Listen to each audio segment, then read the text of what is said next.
रशीद मसूद साहब, यह भी कहा जाता है कि सत्तारूढ़ दल को इतना उदार और सहृदय होना पड़ेगा कि उसके साथ विपक्ष सहयोगात्मक मुद्रा में आकर कामकाज में सहयोग करे। यहां वो किसी भी तरह की रिपोर्ट हो, वो कैग की रिपोर्ट हो, स्टैंडिंग कमेटी कोई रिपोर्ट दे रही हो, जेपीसी की जांच कोई हो, अगर उसमें या सिविल सोसाइटी किसी मुद्दे को लेकर सामने आ जाए, अगर उंगलियां सरकार की तरफ उठी हैं तो उसको सिरे से नकार दिया जाता है, उसको अकोमोडेट करने के लिए कहीं कोई जगह नहीं होती है। ऐसे में दूसरा पक्ष भी फिर अगर रिजिड होता है तो इसमें शिकायत कैसी? नहीं, देखिए ऐसा नहीं है। आप कोई एक भी इश्यू बताइए जिसमें सरकार इतनी रिजिड रही हो। शुरू से लेकर के एफडीआई का मसला आया, इन्होंने कार्य ठप की, सरकार कहती रही साहब आप बहस कीजिए, ये बहस के लिए तैयार नहीं हुई। बहस के लिए तैयार हुए तो किसी रूल में तैयार हो, उस रूल में पहले सरकारें हुआ करती थी कि 193 में चाहती थी कि हम रूल नंबर 193 में बहस हो। सरकार ने कहा नहीं भाई मैं 184 में बैठ करने को तैयार हूं, लेकिन अपोजिशन वाले उसको भी नहीं माने। तो अपने अपने तरीके से हर जगह रिजिडिटी दिखाती है, वो अपोजिशन के लोग नहीं दिखाते हैं, सरकार नहीं। सरकार तो तैयार हो जाती है शुरू में, लेकिन अब जो चीजें तैयार होने, अब प्रधानमंत्री का इस्तीफा देश के लिए कैसे तैयार हो जाए सरकार? अब एक एज्यूम कर लिया कि रिपोर्ट कोल की रिपोर्ट जो सुप्रीम कोर्ट को पेश होनी है वो उसमें चेंज कर दिया गया है। यह एजम्पशन है, कोरा एजम्पशन, और इस एजम्पशन पे लड़ाई कर रहे हैं कि प्रधानमंत्री इस्तीफा दे। अरे भाई सुप्रीम कोर्ट देख रहा है, सुप्रीम कोर्ट कुछ समझेगा चीजों को, उसमें आप इंटरफेरेंस क्यों कर रहे हैं? श्रीकांत, आपकी बात पर कुछ कहना चाह रहे हैं रशीद साहब, क्या इनकी बात भी ले लें? जी श्रीकांत। कांग्रेस की दोगली नीति है। एक तरफ तो आप लोकायुक्त की रिपोर्ट में किसी व्यक्ति का नाम आने के बाद पूरे हिंदुस्तान में हायतुआ मचाते हैं, गली गली में मोहल्ले में बताते हैं कि देखिए लोकायुक्त की रिपोर्ट में बीजेपी के मुख्यमंत्री का नाम है। यहां तो सीधे आपके प्रधानमंत्री सीधे प्रधानमंत्री कोल ब्लॉक आवंटन घोटाले में संदिग्ध आरोपी के तौर पर हैं। उसके बावजूद भी एक जेपीसी की कमेटी बनी और कमेटी के जो चेयरमैन है वो कांग्रेस प्रवक्ता की तरह व्यवहार करते हैं, वो जेपीसी के चेयरमैन की तरह व्यवहार नहीं करते हैं।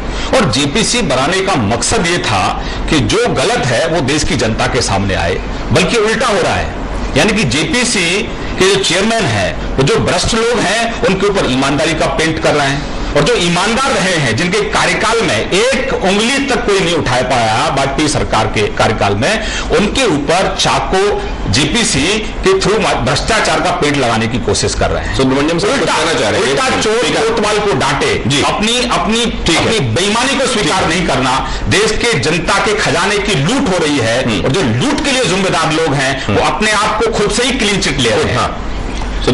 देखिए, मैं अभी बीजेपी या कांग्रेस या किसी अलायंस के बारे में बात नहीं करता हूं, पॉलिटिक्स बात नहीं कर रहा हूं। इस मुद्दे पे क्या पार्लियामेंट अपना काम ठीक कर रहा है, नहीं कर रहा है? Answer is yes and no. Yes इसलिए कि 2 साल पहले 15 बिल पास हुए 3 मिनट में। जो बिल आपको चाहिए जब लाइए 3 मिनट में 10 मिनट में पास कराइए, वो तो खास बात नहीं है। मेन काम उनका बिल पास करना नंबर 1। पार्लियामेंट डिबेटिंग सोसाइटी नहीं है, वहां देश को रुख बताना हर पार्टी का वो तो हो ही रहा है, लेकिन कई कमियां हैं। देखिए 2G और कोल मुद्दों में बहस नहीं होनी चाहिए। ना एक सेकंड नहीं होनी चाहिए, ये नहीं कह रहा हूं। कोल और उसमें क्या गवर्नमेंट अपना पीएम इन्वॉल्व नहीं है, पीएम इंचार्ज है, फिनांस मिनिस्टर इंचार्ज हैं। क्या आज की तारीख में पार्लियामेंट या देश को मालूम है कि उनका पॉइंट ऑफ व्यू क्या है? इतनी बड़ी चीज हुई है, फिर एक स्पेशल मौका मिला है जेपीसी में, कम से कम उनका पॉइंट ऑफ व्यू ये फैक्ट से इतनी बड़ी चीज होते हैं तो बड़े लोगों को, जो इंचार्ज लोग हैं, उनको बताने की जिम्मेदारी नहीं है क्या? इस लिहाज से फर्स्ट फेलियर गवर्नमेंट का है कि ट्रांसपेरेंट नहीं है, अपनी बात नहीं बता रहे हैं। तो नंबर 2 नंबर 3 इसी पार्लियामेंट ने लोकसभा के बारे में एक आश्वासन करके उनका तोड़वाया, एफडीए नहीं, वो उनका अन्ना का तोड़वाया। 2 महीने में उस प्रॉमिस को उन्होंने नकारा कर दिया।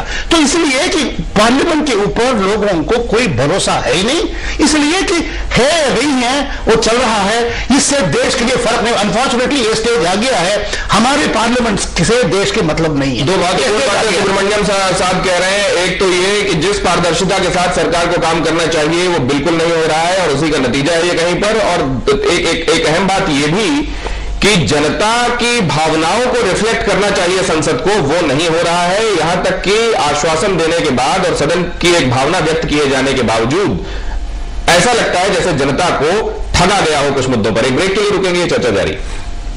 डॉक्टर मनमोहन सिंह इस्तीफा दे, अपनी सफाई के लिए ये सब मांगे कर रही है। इनकी विचार टेढ़ा, इनकी नीयत में खोट और इनकी नीति तो है ही नहीं। लांछन बढ़ने से अपने आरोप छुप नहीं जाते। प्रधानमंत्री सीधे कोयला मंत्री थे, हर कोयले खदान के आवंटन पर उनका हस्ताक्षर है।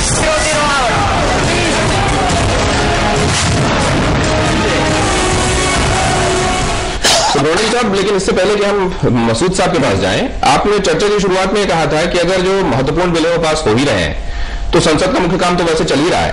फिर इसमें जब दूसरी बात आपने कही कि वो पारदर्शिता नहीं है और इस वजह से समस्याएं आ रही हैं, तो या तो ये सामान्य बात हो सकती है या इसमें समस्या हो सकती है, दोनों बातें कैसे होंगी? इसलिए मैं कह रहा हूं कि उनकी दो मेन पर्पस है कि पब्लिक मूड का रिफ्लेक्ट करने का और इश्यूज को बाहर लाने का, नंबर 1। नंबर 2, लेजिस्लेशन का कंप्लीट करने का। लेजिस्लेशन में कोई प्रॉब्लम है नहीं, मेजॉरिटी है, जब चाहिए वो जो बिल चाहिए वो कर सकते हैं। लेकिन ये आप एक्सपेक्ट मत कीजिए कि ऑर्डरली जैसा होगा और ये स्कूल डिबेट जैसा रोज 8 घंटा 9 घंटा दफ्तर जैसा मिलेंगे, वो जरूरत है नहीं। लेकिन जो पर्पस आक्रोश दिखा रहा है, लेकिन मेरा अनहैप्पीनेस ये है कि असली बात जो होनी चाहिए कि कारण ये हुआ है या नहीं हुआ है, क्या कारण है, वो पब्लिक को मालूम नहीं है, वो अंधेरे में रहते हैं, इसलिए फेल हो रहा है वो। मसूद साहब, देखिए, मैं इससे इत्तेफाक नहीं करता हूं। अभी जो बिल पास, कौन से बिल पास हो रहा है, वो बिल पास हो रहे हैं जो कोई इंपॉर्टेंट नहीं है और नॉन कंट्रोवर्शियल है, इनमें कोई कंट्रोवर्सी नहीं है।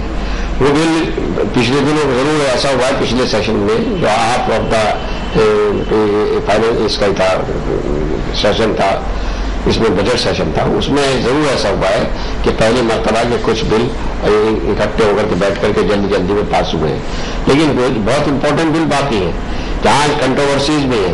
वुमेन रिजर्वेशन बिल है, अब वो कैसे पास होगा? या तो यहाँ पे प्रथा ही बदल जाए कि जिस तरह स्टेट्स में हो गया कि हंगामा हो रहा है, हंगामे के बीच में सारे बिल उठा करके पास कर दिए और 2 दिन में हाउस बंद हो गया। ये बहुत गलत है। हाउस का वैसे ही ड्यूरेशन कम होता जा रहा है और इसलिए कम होता जा रहा है कि हंगामे करते हैं, ज्यादा लोगों को दिलचस्पी नहीं रही है। तो अभी ड्यूरेशन बढ़ना चाहिए हाउस का और उसके बाद पूरी फुल बहस होनी चाहिए। बहस के बाद कोई मुद्दे जो भी आए उनके ऊपर एक फैसला होने चाहिए, फिर बिल पास होने चाहिए। लेकिन सब कुछ नहीं हो रहा है। आधे से ज्यादा वक्त जो है वो हंगामों की नजर हो जाता है।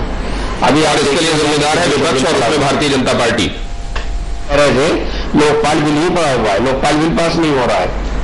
तो ये सारी चीजें हैं जहां कंट्रोवर्शियल चीजें, वो तो कोई भी इंपॉर्टेंट बिल पास नहीं हुआ। एक भी लैंड एक्विजिशन बिल भी वही है, विमेन रिजर्वेशन बिल तो तैयार ही नहीं है। लैंड एक्विजिशन तैयार कहां है? रूलिंग पार्टी तैयार नहीं है, रूलिंग पार्टी तैयार नहीं है भाई। तो ये तो आपके लिए सुविधाजनक स्थिति है। इंपॉर्टेंट तो है, ये बिल इंपॉर्टेंट है। कोई पार्टी तैयार होंगे नहीं हो, हाउस में आगे डिस्कशन तो होना चाहिए उसके ऊपर। पहले बिल हंगामे की नजर हो जाएगी। हाउस को लेकर आपकी क्या तैयारी है? आप हाउस में तो आ गए, लेकिन आप तो किसी चीज के लिए तैयारी नहीं है। आप तो पहले से ही तय कर आए हैं कि हर जो भी भ्रष्टाचार के आरोप आप पर लगे हैं, और वो हमारे कोई बनावटी बीजेपी के आरोप नहीं है, वो आरोप या तो आपको न्यायालय ने लगाए हैं या आपके द्वारा संचालित जो सीबीआई है उसने आरोप लगाए हैं। कोई आरोप नहीं है, लेकिन उस आरोपों का जवाब आप ठीक से नहीं दे पा रहे हैं। जनता के अंदर आपकी विश्वासता समाप्त हो गई है।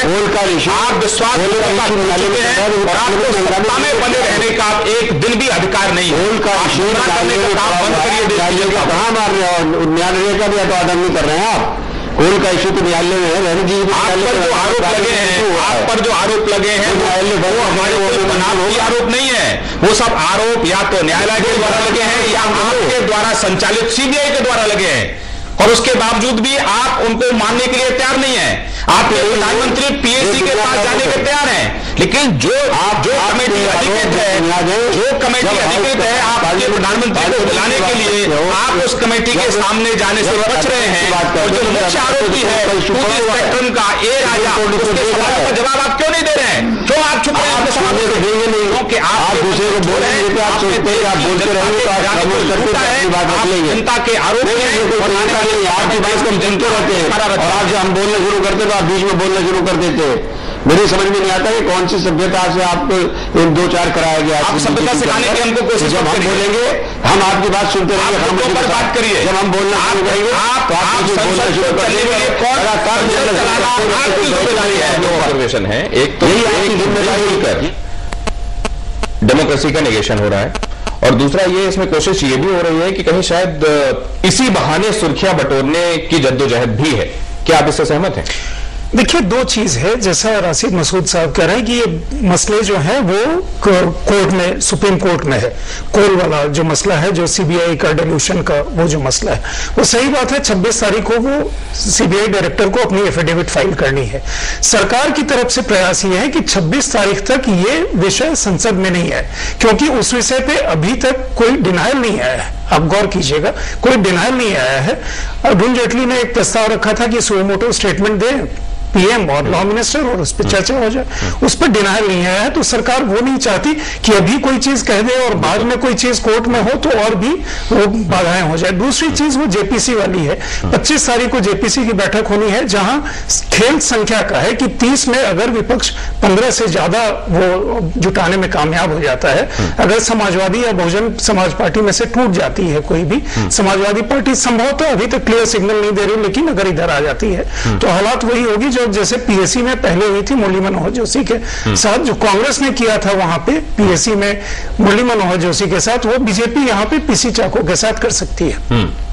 इस स्थिति में बीजेपी को लगता है कि दोनों ही एक ऐसे मुद्दे हैं जो प्रधानमंत्री के बिल्कुल डोर स्टेप पे जाते हैं, और ये एक ऐसी स्थिति है जहां की शीर्षस्थ जो नेता हैं, प्रधानमंत्री जिनकी छवि साफ है, उनके बारे में जो धीरे धीरे एक परसेप्शन ये बना है कि वो स्वयं बहुत साफ हैं, लेकिन वो कई चीजों, ऐसी चीजों को होने उन्होंने दिया है जो उन्हें नहीं होने देना चाहिए था। एक इकोनॉमिस्ट भी हैं, एडमिनिस्ट्रेटर के रूप में भी वो चीजें उन्हें करनी चाहिए थी। कांग्रेस को दूसरी तरफ ये चीज है कि अभी इन चीजों को वो नहीं आने दें, ताकि अगर किसी भी तरह का डिबेट, देखिए अगर हो सकता है, डिबेट को रोकने की कई चीजें होती हैं। कई बार टीआरएस कांग्रेस के अंदर के लोग तेलंगाना को पिछली बार उसके पहले वाले सेशन में लेकर के खड़े हो गए, या कोई जब ये दोनों मुद्दे उठ रहे थे तो तीसरे ही एक मांग, जबकि उसके लिए समय सीमा तय की गई थी, तब भी लोग वेल में आ गए थे। कुछ अलग पार्टी के लोग जो ये कह रहे थे कि दिल्ली में जो वो रेप हुआ है उस पर चर्चा हो। तो कई तरह से हाउस का डिसरप्शन जो होता है वो कई तरफ से होता है। तो इसलिए किसी को सीधे वो कहना, सरकार को भी कभी सूट करता है संसद चलाना, और कभी ये भी सूट करता है कि संसद की कार्रवाई जो है ठप हो जाए, जहां की वो अगले दिन पे अगले स्ट्रैटेजी के हिसाब से चल सकें। सुब्रमण्यम साहब क्या कह रहे थे आप? ना, इतना मैं कहूंगा कि 60 साल में हमारा एक्सपीरियंस ये रहा है, ओवरऑल समेशन करेंगे तो कुछ हद तक हमारी स्टेट लेजिस्लेचर और सेंट्रल लेजिस्लेचर कंट्री के लिए उतना रेलेवेंट दिखाई नहीं पड़ रहा है। तो ये तो असली में साफ बात यही है कि पार्लियामेंट की छवि गिर गई है।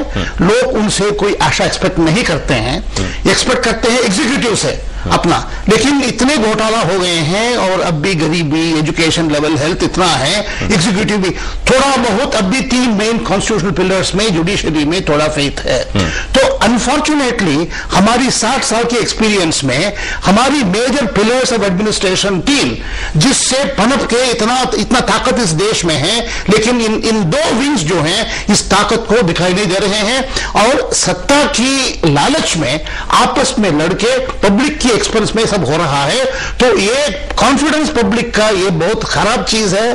कॉन्फिडेंस अब कुछ हद तक पॉलिटिक्स ये गंदा वर्ड भी हो गया। अच्छा, डेमोक्रेसी में गंदा वर्ड नहीं होना चाहिए। कुछ हद तक अवेल हो गया, पार्लियामेंट से कंटेम्प्ट है। सुनिए, डू यू नो एनीबॉडी, एक कभी भी पार्लियामेंट देखता है, पार्लियामेंट डिबेट एक सुना है, टीवी डिबेट सुनते हैं, एक तब भी सुनते हैं जब डिवीजन वोट होता है, उस दिन कौन जीता, क्रिकेट मैच जैसा, कौन से छक्का बनाया, कौन जीता, कोई डिबेट पीएम का या किसी का नहीं सुनते हैं।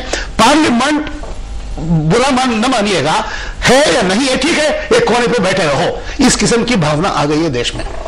ये आप पर भी श्रीकांत साहब और रशीद मसूद साहब, आप पर भी ये सीधा आरोप है और आक्षेप है, और ये रिसर्च भी कह रही है कि एज सच लोगों का भरोसा क्रेडिबिलिटी के हिसाब से एक बड़ा डिटेरियोरेशन देखा जा रहा है जहां तक पॉलिटिशियंस का सवाल है, और इस तरह के इंस्टीट्यूशन पर इन वजहों से काम की बजाय डिसरप्शन, यहां तक कि एक दूसरे के लिए अपशब्दों का प्रयोग, हाथापाई की नौबत, कपड़े पकड़ लेना, सरेआम संसद के अंदर एक दूसरे को वो शब्द कहना जो शायद सड़कों पर भी नहीं कहे जाते।